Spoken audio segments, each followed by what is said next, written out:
Assalamualaikum warahmatullahi wabarakatuh. Perkenalkan, nama saya Zaskia dengan NIM 2208016267, berasal dari kelas E.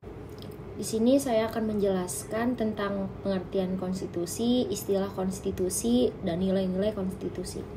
Pengertian konstitusi itu pada umumnya bersifat kodifikasi, yaitu sebuah dokumen yang berisi aturan-aturan untuk menjalankan suatu organisasi pemerintahan negara. Dalam artian tidak semuanya berupa dokumen tertulis atau yang bisa disebut sebagai formal.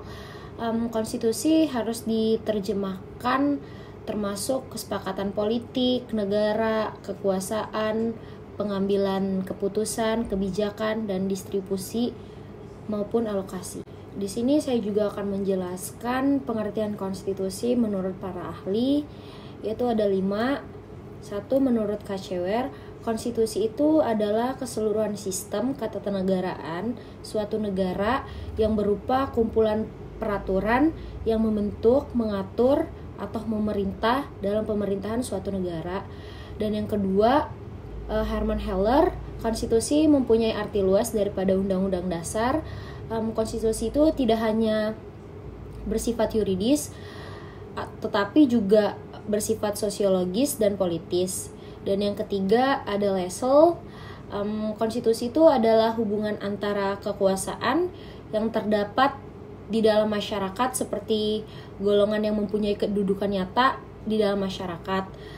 Misalnya seperti kepala negara, angkatan perang, partai politik, dan lain sebagainya. Yang keempat itu ada LG Van Apeldoorn, konstitusi memuat baik peraturan tertulis maupun peraturan tidak tertulis. Dan yang kelima ada Kurnimanto Sutopawiro, istilah konstitusi itu berasal dari bahasa Latin, yaitu kisme yang berarti bersama dengan, dan stetu yang berarti membuat sesuatu agar berdiri. Jadi konstitusi berarti menetapkan secara bersama. Nah, konstitusi itu mempunyai 3 nilai, yaitu 1. Nilai normatif. Nilai normatif itu adalah suatu konstitusi yang resmi diterima oleh suatu bangsa, dan bagi mereka konstitusi itu tidak hanya berlaku dalam arti hukum, yang dalam artian legal, tetapi juga nyata berlaku dalam masyarakat, dalam arti berlaku efektif dan dilaksanakan secara murni dan konsekuen. Dan yang kedua ada nilai nominal.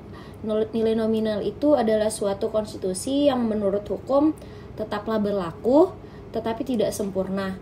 Ketidaksempurnaan itu disebabkan pasal-pasal tertentu tidak berlaku atau tidak seluruh pasal-pasal yang terdapat dalam Undang-Undang Dasar itu berlaku bagi seluruh wilayah negara.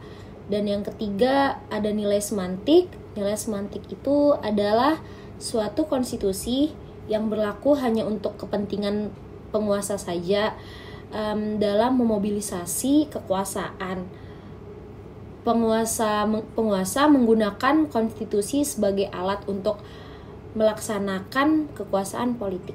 Di sini saya akan sedikit menjelaskan tentang sifat-sifat konstitusi yang ada di Indonesia. Sifat-sifat konstitusi yang ada di Indonesia itu, Indonesia menganut sifat rigid karena tidak mudah berubah-ubah dan memerlukan proses khusus untuk melakukan amandemen. Konstitusi yang rigid dalam batang tubuhnya itu tidak memberikan suatu aturan khusus bagaimana cara perubahan konstitusi tersebut.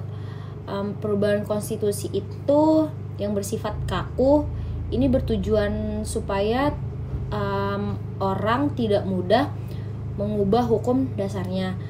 Dalam pasal 37 Undang-Undang Dasar 1945 disebutkan pengajuan perubahan pasal-pasal baru dapat diagendakan apabila diajukan oleh sekurang-kurangnya 1 atau dari jumlah MPR. Dan untuk mengubah pasal-pasal harus dihadiri dari 2 atau 3 jumlah anggota MPR. Selain itu, putusan untuk mengubah pasal-pasal hanya dapat dilakukan dengan persetujuan sekurang-kurangnya 50% dari seluruh anggota MPR.